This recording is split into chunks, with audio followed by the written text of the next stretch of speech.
Hi, everybody, and welcome to Hidden Truths Beneath Your Child's Behavior. My name is Dr. Angela Dixon, and I am here with Bonnie Compton tonight. And you may be curious why a chiropractor and a therapist are on a webinar together about behavior. And we're going to take that wonder tonight about what this all has to do with you and your child, and we're going to turn it into hope and answers and help for you and your family. We are so excited to get started, so let's not waste any time. Let's jump right in and get this going because we want to be respectful of your time tonight. Hi, and I'm Bonnie Compton. I'm so happy to be here with you, Angela, co-facilitating this webinar. So we're going to start off by talking about why we do what we do. And I'm trying to get the slides to move. We're really having technical difficulty tonight. There we go. Okay, so why do I do what I do? What is my why? I am a child and adolescent therapist and a parent coach and author of the book Mothering with Courage. And I have surrounded myself with families for many, many years. This really is not only a job for me, it's a calling. I have such passion about helping parents become the parent they want to be for their child and the parent their child needs them to be. And what I love doing is providing hope for parents. Parents often say, I lost all hope until I began working with you. So I often say I'm a hope provider. But what I really love to do is help parents rekindle the joy in parenthood and the joy in their child. Often by the time parents call me, they're so frustrated, they've thrown their hands up in the air, they don't know what else to do. So I help guide parents, help them understand their child better and learn to respond to their child versus react to their behavior. So I used to see kids as a therapist, child and adolescent therapist, and my goal is to keep kids out of therapy and work with the parents. So that's what I do and why I do it. What about you, Angela? So like I mentioned earlier, my name is Dr. Angela Dixon. I am a pediatric and prenatal focused chiropractor. I saw more and more as I was getting into chiropractic that parents really, like Bonnie was saying, feel hopeless. They want to try alternatives for their kid, or they want to try a drug-free treatment, but they just don't know where to turn, and they end up with a diagnosis, and they just don't feel like they have anybody in their corner to listen to them, listen to their whole story, and just explain what's happening with their kiddo. And I felt a calling to come and fill that void for parents, to be that person in your corner who is there for you, to help you understand your kiddo, and then to help you and your child have a healthier, happier life. So that's what is my passion in life and why I am here tonight with you guys. Okay, so we're going to ask you tonight to shift your lens. It's often easy, especially when you're frustrated with your kids, to say, they're giving me a hard time. Why are they doing this? They're driving me crazy. So I would like to ask you to shift your lens tonight and look through the lens of they're not giving you a hard time, they're having a hard time. And that is a real shift. And once you begin looking at your child's behavior through that lens, they're not giving you a hard time. They're not doing this purposefully to get to you. They're having a hard time. So we're going to talk about two little kids, and any parents that are watching, I promise you these are not your kids, but they're probably going to sound similar to your kids. But this is these case presentations we're doing are a compilation of kids that I've seen and Dr. Angela has and that we've worked with together. So Nora, a little 5-year-old, parents brought her into my office with anxiety, although she was not diagnosed with anxiety, but showing a lot of anxious behaviors and lots of meltdowns. Parents felt like anytime they told her no, she melted down. On any given moment, she melted down. So if she wanted the red cup and they gave her the red cup, no, she had a meltdown. She wanted the blue cup. It just didn't take much for Nora to melt down. She had a difficult time separating from her parents, and whether going to school or as a babysitter, particularly with mom, she had a very difficult time when she would melt down. Transitions were really hard for her, stopping one activity and starting another. She had a difficult time going to bed at night. She was up, down, up, down. The parents felt like they were losing their mind trying to get her back into bed, and that she would stay in bed and sleep through the night. So I worked with the parents and then called Dr. Angela and referred her. There's another little guy that I saw, 8 years old, Andrew, who had diagnosed ADHD. He was very impulsive. He didn't listen. Parents felt like they had to tell him over and over and over again. He was easily distracted, so they would say, go brush your teeth, and then he wouldn't come back, and he was off playing with something. He couldn't sit still. That was at school, that was at home, in church, any place they took him. At the dinner table, he couldn't even sit still. He was up, down, running around, bouncing up and down, up and down. He was very impulsive. He didn't stop and think before he did something. He wasn't able to put on the brakes and have a conscious thought about, is this a good idea or not? So he kept repeating the same mistakes over and over again. He would frustrate very easily. He was trying to build with his Legos and they weren't going just like he wanted. He would throw them across the room against the wall. Or sometimes he was playing video games and he would take the controller and throw that, at somebody in the room. He was easily overstimulated. So he would be invited to a birthday party and he'd be so excited, and he would get there and he became like a top that was tighter and tighter wound, and got to the point the parents didn't want to take him into place because it was just too hard for Andrew and for them. And they were embarrassed by his behavior.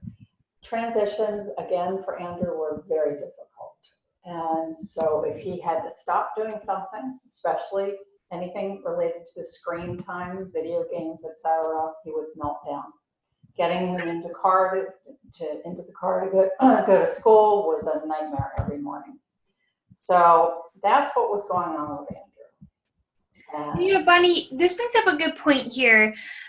I get a lot of parents that mention to me, and they may say this to you too, I don't want my kid to get diagnosed with ADHD, or I'm worried about getting a label put on my kid. What do you tell parents when this discussion comes up? Sure, and I understand that. And actually 3 of my 4 adult kids have ADHD, and no one wants their child to have anything, any kind of diagnosis, right? I used to have a private ADHD practice in Maryland before we moved here. And when parents would say, I don't want to go down that ADHD road, what I would say to them is, you don't want to not go down that road if your child has ADHD, because early intervention is the key. So I always tell parents when they come into my office now, it doesn't matter what diagnosis a child has. We want to help them figure out how to fit in their world better. Okay? If a parent fears, which they often do, I don't want my child labeled at school, well, you want teachers to know that they may need extra time. They may need, especially if they have auditory processing difficulties, which we often see with ADHD. So a teacher could be explaining how to do something, giving instructions to the class, and if that child doesn't understand, they didn't process it correctly, then the teacher's just going to go right on. Also, it's important that kids learn to be their own advocate as they get older. So it's not something to be ashamed of or hide from. Yeah, I think it's really important to a discussion to have with parents is what you were saying, if it's the right diagnosis, to get them the help that they need. And something I tell parents is, having a really great place to get the proper diagnosis. So all too often it's really easy to just throw that label on any kid, and we want to make sure parents have that full evaluation with their kiddo to make sure that's not something else looking like this, something else covering up. So getting that true diagnosis can be really important, but it's important the path that we take to get there too. Absolutely. The evaluation is key, because otherwise you don't know what you're treating, right? And many things, as you said, anxiety can look like ADHD. Something going on at home that the child is having a difficult time adjusting to. Life adjustments can look like ADHD. Yeah. Any kids look like they have ADHD, and certainly ADHD does exist, but yes, you don't want to just give that diagnosis or label a child without really knowing. So, good point. So, you want to explain now, once I refer the kiddos to you, what you all do? Yeah, so we look at children at a lot of different lens than other providers. So when I get a kiddo like Nora in my office, I am looking back through her entire history because I want to know, where did this stress come from that's stuck on her system now that's causing a lot of the symptoms that she's expressing in her everyday life. So when I talk to parents and I learned about Nora, I learned a big thing for her was Nora had some birth trauma. She was born vaginally with a vacuum extraction. So that was a really big stress on her starting off her life. She had colic and nursing issues when she was little, and then they just said she got sick all the time. Everything that came around, she'd get sick, constantly sick. It would last forever. When she got a little bit older, she was a super picky eater, so she had trouble with a lot of textures of not only food, but she had trouble with clothing textures, especially if they were wet. If the clothes were wet, she would just have an absolute meltdown. She was clumsy. She just really didn't fit well into her world. And so this is the history that I wanted to hear from the parents. Why is Nora where she is right now? Why isn't she healing? And so when I look at this scan, this is Nora's, it's called heart rate variability scan. So if you look on the left side of the center line, left side of the black, that's our stress side or sympathetic side. So this is the part of our nervous system that helps us survive stressful situations. On the right side of that, that's our parasympathetic or healing side. So this is the side that allows us to heal, grow, thrive, and learn for kiddos. Nora is the little white box with the black rim around it. You can see she's on the stress side, and if that green square will say that's perfect, she's pretty far down from that green square. So what this tells me is that Nora doesn't have the ability to easily heal, grow, thrive, and learn because she's stuck on the stress side of her nervous system. She thinks that she's being chased by a bear 24/7, and she can't slow down to learn. She can't slow down to be able to understand the world that she's living in. So her world is really scary to live in for her. And if we look at the next scan, we can see Andrew. I have a little different scan for Andrew. This is a surface electromyography.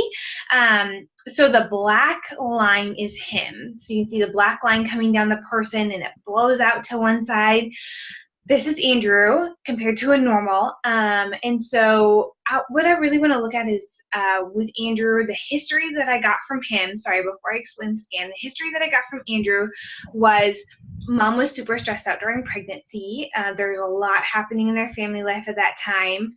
Andrew ended up being an emergency C-section after our mama pushed for quite a few hours. He had some colic, difficulty sleeping from the beginning that just stuck with him, chronic ear infections that ended up leading to ear tubes at one point. He had poor motor control, so learning to catch and throw a ball, learning to read and write, hold a pencil, all those things were really tough for him. And Andrew's parents told me that he was just loud. He talks loud, he moves loud, everything he does is loud. He eats loud, just everything he does is just so exciting and so loud.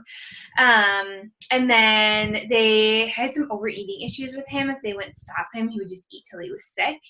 And then they said he's hard to settle down, hard to focus. So I'm looking at Andrew's stress here with this scan. I'm looking at on the bottom, you see the word volume, and that's pointing to total energy. So a perfect total energy score is 100, and Andrew scored a 284. So what this means for Andrew is it is very, very loud inside his head. So it would be like you're sitting at your desk trying to get some work done, and somebody is standing next to you just screaming all day, every day. It's loud inside his head. And keep in mind, this scan was done in a safe, quiet room when the child was at rest. So imagine when you're in a classroom with 20 other kids with stuff going on, imagine how much higher this number would go. So Andrew just had really, really loud inside of his own head. And so this is what we see translating into kid when they have these loud behaviors, loud actions.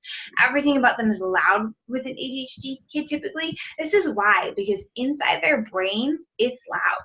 So that's just how they fit into their world, because that's how they see the world. The other number here I have is organization, and that's pointing to a pattern score. Again, 100 is a perfect.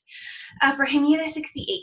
So this would equate to he's only getting 68% of quality information from his body to his brain. So by the time information gets up to his brain's only getting part of the picture, and it's really confusing. So couple that, a really loud environment with confusing information coming in, you can see where this kid's going to struggle to fit into his environment. He's going to struggle to fit into a classroom. He's going to struggle to learn, because it's not a great environment to learn in, the type of environment that he is stuck in. And so we look at these scans for kiddos in our office to see where's the stress in their body, what do we have to work with, and this gives us a really good idea of, and it gives you a better idea of what it's like inside their head. If you can imagine that happening inside his head and then try to put yourself there, it gives you a lot better understanding of why they behave the way that they do. So Bonnie, let's go back to you. What did you do with this family? So I was just thinking as you were talking, Angela, about the number of kids that I have seen and worked with and observed at school, in schools. I do school observation sometimes. You take a child who is overstimulated, they're feeling that inside, just like you're talking about. Everything is loud, and then you put them in a classroom, right? Yeah. Or at a birthday party, how frustrating that must be for them. It is frustrating for parents for sure, but just for that little guy that, is just overwhelmed inside and then is experiencing the overwhelm outside. So what I do with parents, how I help parents, is help them understand their child's behavior. So again, if you think back to the first slide, my child, is giving me a hard time. Although it feels that way, and again, I'm a mom of 4 adult kids now, I've been there on both sides of it, they are having a hard time. And so I help you understand the behavior. What is the hidden truth beneath your child's behavior? Because they're not doing this on purpose, I promise you. Kids want to behave. They want to do the right thing. This is one of the reasons I stopped seeing kids and I'm working with parents only, is because I had so many kids in my therapy room telling me if I were a better kid, if I could just behave, my mom and dad would be happy, my parents would be happy, my family would be happy. So I really help parents, and as I said before, I help you understand the behavior and learn to respond to your child versus reacting. Your child's already reacting, and then when you react on top of it, you've already figured it out, I'm sure it doesn't work. So I help you better understand your child, their brain. If you haven't read any of Dan Siegel's work, I highly recommend it. One of his books that I love is No Drama Discipline, and he talks about the upstairs brain and the downstairs brain. And the upstairs brain is the more mature brain, the frontal cortex, etc. The downstairs brain is the reptilian brain that we all have, and that is, once that fires off, there is no rational thought. So when your child is in that overwhelmed emotional state, you've probably figured out trying to be logical, rational, talk to them does not work. Things just get worse. So I help you understand your child's brain, because that's where it all begins. Their emotions, the resulting emotions. And if you think of emotion as energy in motion, and kids are in motion all the time, right? And they have big emotions. Well, they have these big emotions because they haven't learned how to regulate them. They're looking for you to be the calm one, to be able to regulate your own emotions. So can you calm down when they cannot? And so the calmer you stay, and it's not easy, I know, but this is what I help parents with a lot, helping them stay calm and respond. And you'll automatically begin to see your child's behavior change for the better. So we talk about the emotions and then the associated behaviors. Once parents have a better understanding of their child's brain, emotions, and behaviors, that's when their behavior begins to make more sense. And that's when you really begin to feel more connected to your child. And research has shown that kids that feel connected to their parents are much more apt to follow their guidance. But if you think about, I always think about Charlie Brown cartoons and the parents in the background going, wah, wah, wah, wah, wah, wah, wah. Well, if you find that when you're talking to your child and spending time with them, if you're spending more time saying, did you do your homework? You've got to take a bath, you've got to brush your teeth, it's time to go to bed, versus truly connecting with them and spending just one-on-one special time with them, then that means that your agenda, and we all have an agenda as parents, because you've got to get things done, right? When your agenda is always the connection, there's an imbalance there. And that's when you begin to see your child's behavior worsen and act out. So this is what I do with parents. And parents who have worked with me, well, I'll tell you about it in a minute, actually. Behavior is not random. Behavior is happening for a reason. I promise you. And so I want to take a look at the behavior of meltdown. If your child is a child that melts down frequently, and many parents come in and tell me, my child's fine until I say no. They just don't want to hear the word no. Well, there's a reason they don't want to hear the word no, and I help parents to say no in a different way. But when they're melting down, again, they're not doing it to punish you, and often it's hard not to take it personally. They aren't doing it just to get their own way, which a lot of parents think. That becomes learned behavior and an unintended consequence. So if they learn to melt down and that you give in, yeah, they will do it. That's not the original reason they're doing it. They're overwhelmed. They don't know what else to do. They don't have the emotional coping skills. And that's what you're there to teach them as their parent. So I work with parents and coach them how to coach their children about their emotions and how to handle them. If you have a child that's not listening to you, now there is something as selective hearing. So if you're saying time to do your homework and they don't want to do it, they're going to ignore you, and that becomes learned behavior, right? And then often parents tell me they don't do anything until I yell at them. And I said, well, think about it. If you knew you had a good chance of getting away with not doing it for another 10 minutes, wouldn't you wait too? So, parents say, well, that's the effect of parenting is yelling. I said, no, there's another way, I promise you. They may not be listening because they are easily distracted. They get distracted very easily. They get overwhelmed, or they're not processing the information properly. They're impulsive, so they may have heard you, but then they think, oh, I want to run outside and play. And so for many reasons, for sometimes it's an avoidance technique. They'll just pretend like they didn't hear you. So, but behavior is not random. There is a reason for it. Once you have a clear understanding of what's beneath your child's behavior, whether it's what I've been talking about or Dr. Angela, you're more easily able to come up with a plan. So again, it's kind of like back to the evaluation of ADHD. Is that what's going on? And then you can develop a plan. But without having a clear understanding of your child's behavior and what's beneath it, it's hard to come up with a plan. And often what many parents have done, and I used to do this myself, is I'll try this strategy and it works for a little while and then it doesn't. And then you try something else. Meanwhile, you're so confused, your child's so confused. What they're looking for is a calm and confident parent with a plan that will guide them through no matter what they're doing, right? So parents that work with me, what they end up gaining from our time together, and it's a very short time that they come see me, is number one, gaining an understanding of the behavior. As a parent, you learn to shift your perspective, as I've asked you to do tonight.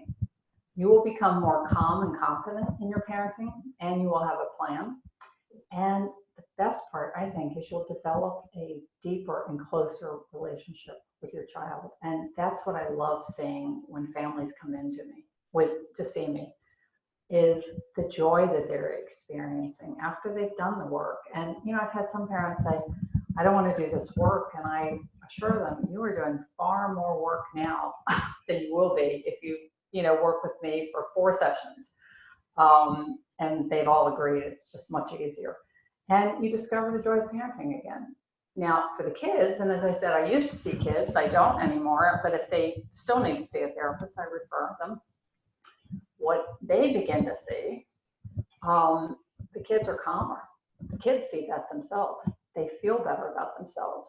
They learn to choose appropriate behavior for themselves, not for you as their parent. And that ultimately is what you want, because they're not going to be in your house all the time. And someday, hopefully, you're going to launch them into young adulthood.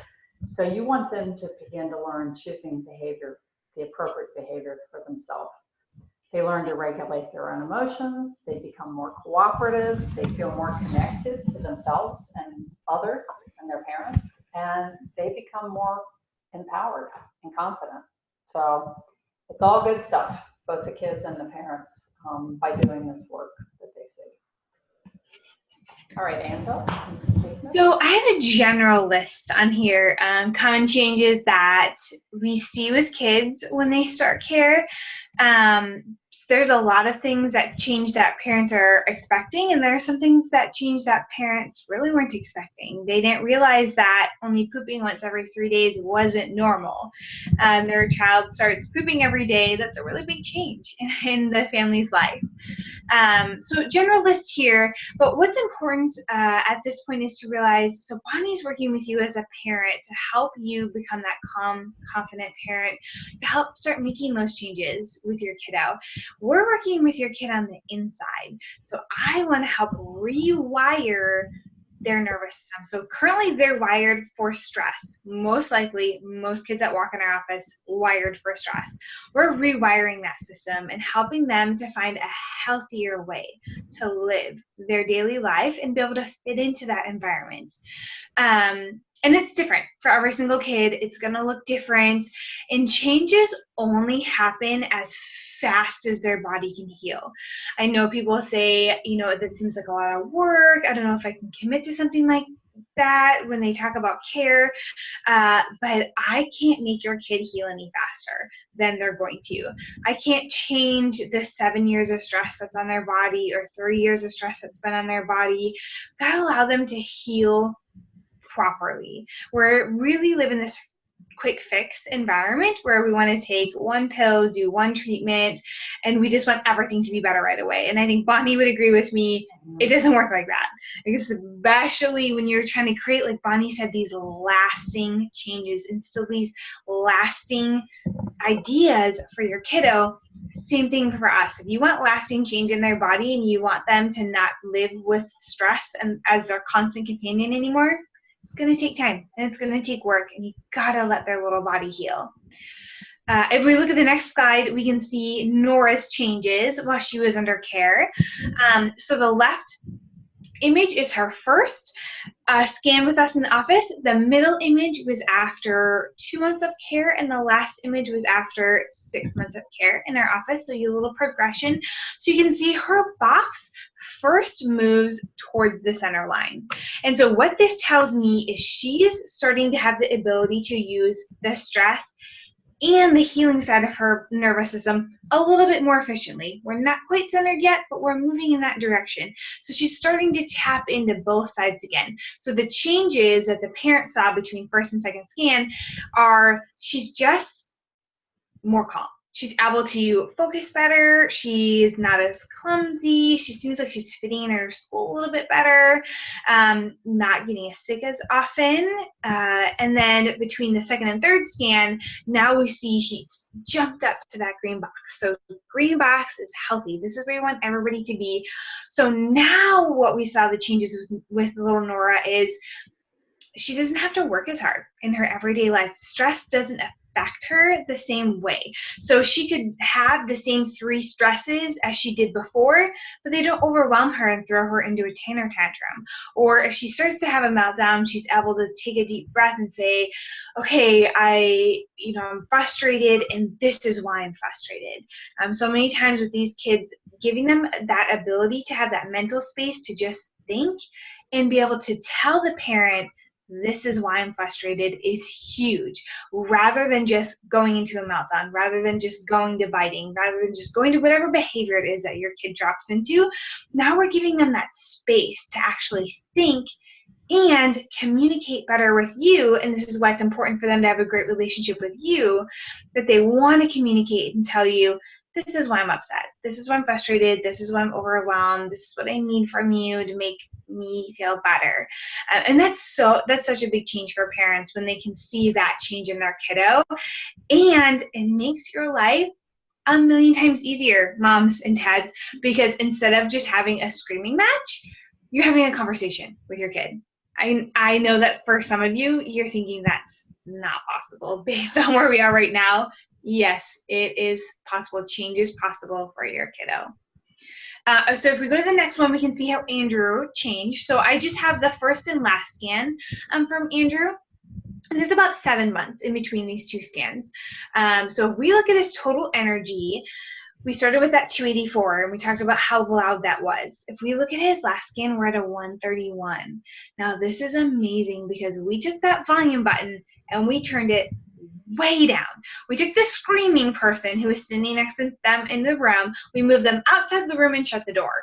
So now it's much quieter in Andrew's head. He can focus better because he doesn't have this constant overwhelm.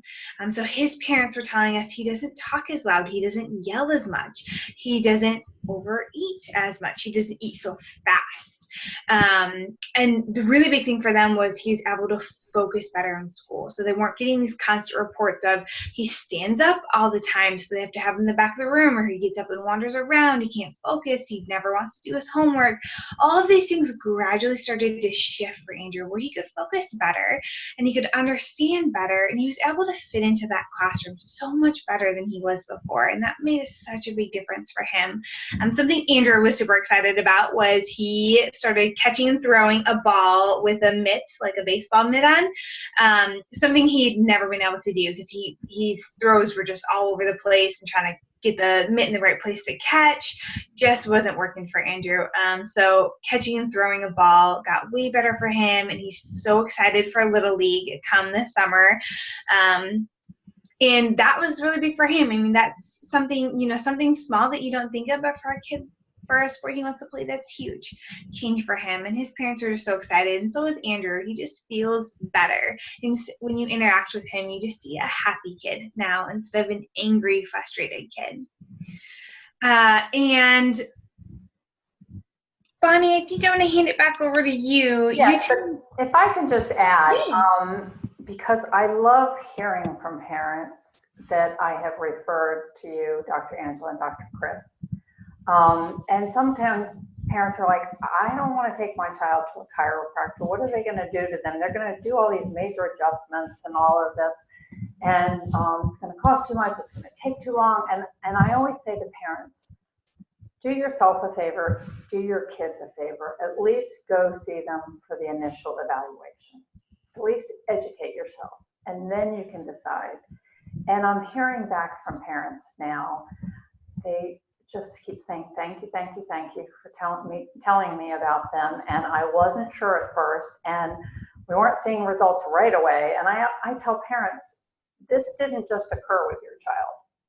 Same when I was seeing kids in therapy, they didn't just start developing meltdowns, right? So they need to learn new tools. You need to learn new tools as their parents. It's the same thing with the chiropractic care. I will also tell parents who are out there listening, I now go to see Dr. Angela and Dr. Chris. So they treat adults too. And I've had the adjustments, and they're not painful at all. And for me, it was to help me get off asthma and allergy medicine, which I have achieved. So I thank you very much.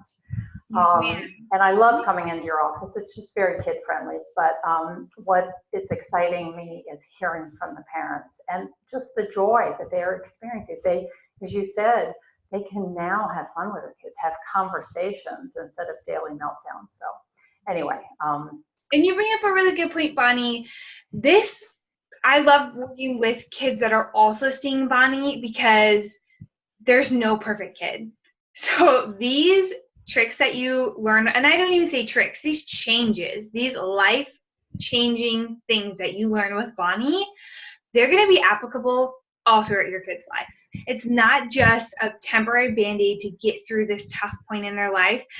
There's always going to be struggle. There's always going to be something that happens. So the things that you learn with Bonnie are just going to be, like I said, life-changing, and they're going to carry you through your whole time with your kiddos and your grandkids. You're going to have grandkids one day that you're going to want to use this on, right, Bonnie? Yeah, and you're going to have adult kids like I do, and that's a whole other way of parenting that I'm still learning. So anyway, yes, I often tell parents, your children are with you for a short time. What do you want your relationship to be like with them? Because these are the relationship building years now. So, and you want them to want to come visit you when they, and look to you for your guidance as adults even. So yeah, and I love working also with the kids that are also seeing Bonnie, because the kids who are seeing her, I just feel like they start seeing changes faster because they're getting that healthy support at home too. Not that the home environment that you're creating right now is not healthy, but it's just another level of creating that great healing space for your kid when you have those better techniques with working with them when they do get overwhelmed. And that seems to make a big difference too, that we see on our end when we care for the same kiddos together. Well, I was, Angela, when you and I had talked about this, we talked about some questions, and we could take those in a minute if you want. I have a couple questions that parents have asked me that couldn't be on this call. And some of them are common questions that I get. But anyway, parents who are listening, I just want to say parenting is not easy, but it doesn't have to be hard. I believe there's a simpler way to parent, and I would love to help you. So if you're interested, I offer a 20-minute complimentary Parenting with Courage call. Yes, it does take courage to be a parent. And I really have, after doing this for many years, I have gotten it to my, it's like 4 sessions. And if you stick with me for 4 sessions, you're going to see an amazing transformation in yourself, your child, and your relationship with them. You can go on my website, brand new website with a brand new video, bonniecompton.com. And you'll see different ways that I work with parents individually. I wanted to let moms know that are listening. I'm starting, and I only do this a couple times a year, but April 29th, I'm starting the group coaching for moms, Mothering with Courage. And it's 4 weeks, Monday evenings, or I may be changing that depending on the group, and via Zoom, just like we're doing. You can be in your PJs if you want. You can be in the comfort of your home. I started late enough so that the kiddos are in bed. So anyway, reach out to me. I would love to talk to you. You can email me or call me. All right. Yeah, so here you can see our website, New Hope SC. We have lots of information up there about everything we talked about tonight, about the scans that we use in our office, and we also offer a complimentary consultation. So if you just have a specific question you need answered, or you just need to learn more about what we do or something for your child, either myself or Dr. Chris do these complimentary calls to get an actual doctor on the phone with you to talk to you and just whatever you need to help you take this next step for you and your family. We want to be there, and we want to help support you through that. And also, I'm going to be interviewing Bonnie here coming up in May. So look out for that too. You can learn even more about what Bonnie does and just get a better feeling for everything that she does to help the families in our community here.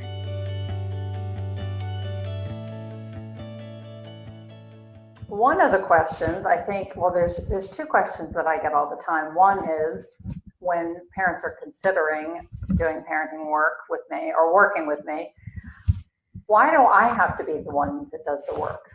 Why can't my child do the work?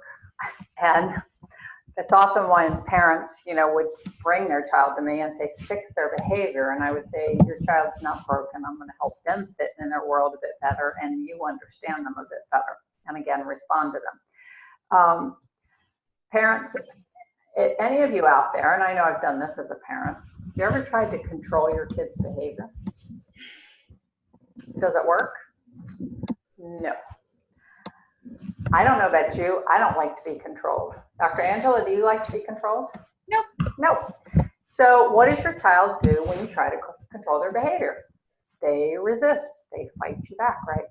So if you think about it, you can't control anyone in your life, right? We might try sometimes.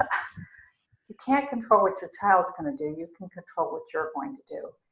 And the sooner you come up with a plan and you remain calm and confident, your child's going to go, thank you, because you're becoming the parent they need you to be. But it begins with you. So if you're waiting for your child to change, it's not going to happen until you begin to change. So that's my answer for why do I have to be the one? The other question, my most common question I get is, why won't my child listen to me?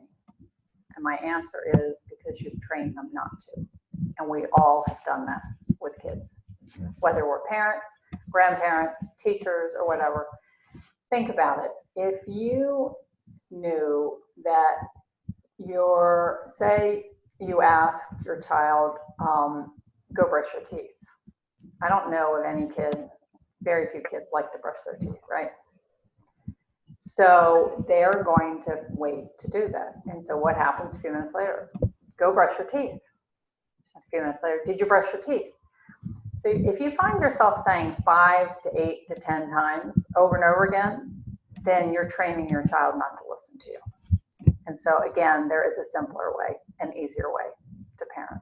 And when you get their attention first, say, this is what you need to do. You can even say, you have a choice, because kids like to have some power, but not too much. Do you want to brush your teeth now or in 5 minutes? You decide.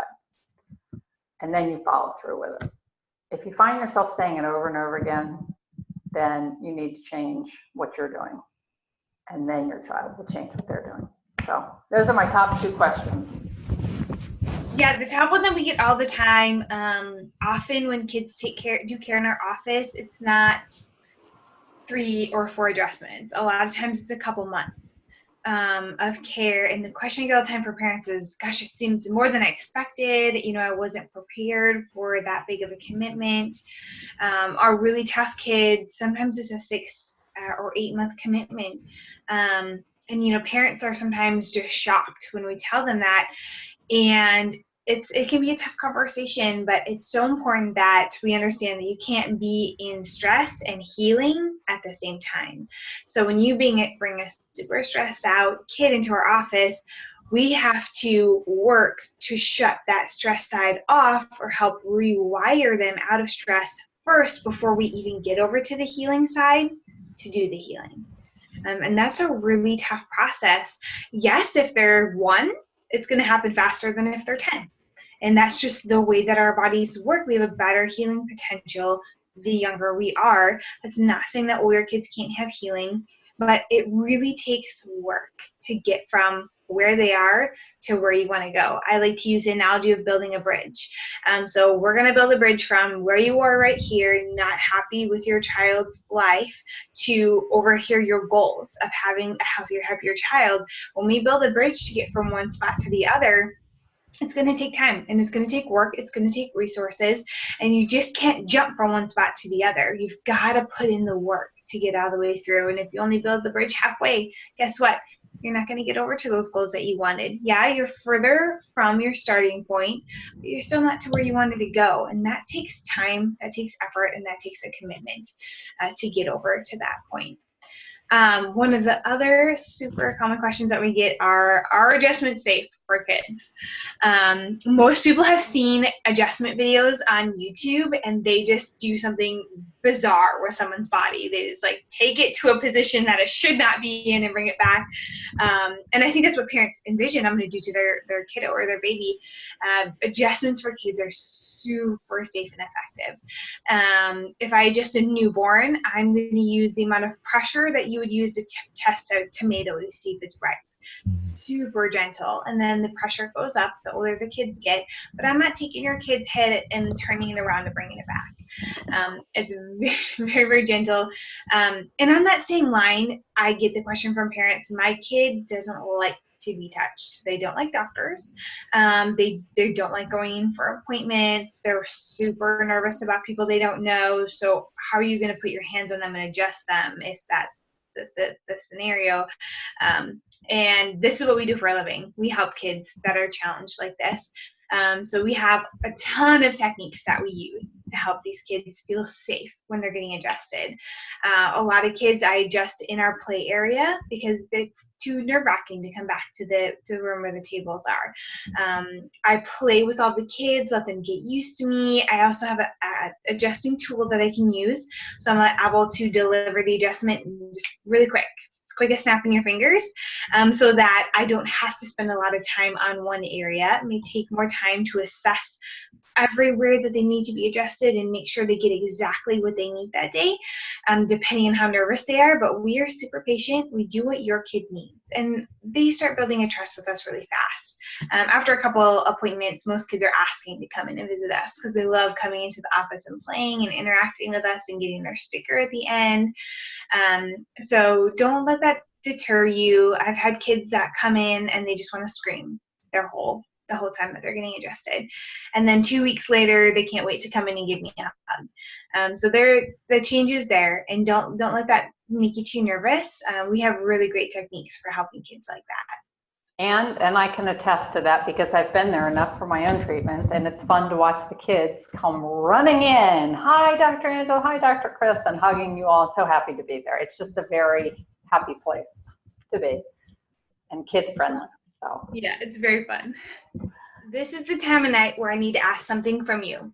I need to ask you to take action, because we are so thankful that you joined us tonight and that you got empowered with more information and that you took another step towards helping your child. But if you just listen to the webinar tonight and you don't take a step forward to helping your kiddo, nothing's going to change. Whether that step is scheduling a call with Bonnie, scheduling a call with me, signing up with Bonnie, coming in and getting your kiddo scanned with us, whatever it is, we need you to take action, because we know, Bonnie and I know, because we work with kids like this every single day, that change is possible. And we want to help you see that change. We want to help be part of your kids' wellness journey of getting them from where they are right now to that awesome kid that you know is stuck in there and they just can't quite seem to live up to their potential. So this is your opportunity. You have Bonnie and I's information. We're both on Facebook. Reach out to one of us and get started. This is your time, and if you don't start now, you're going to look back next month, next year, whatever it is, and you're going to wish that you would have got started with your kiddo today.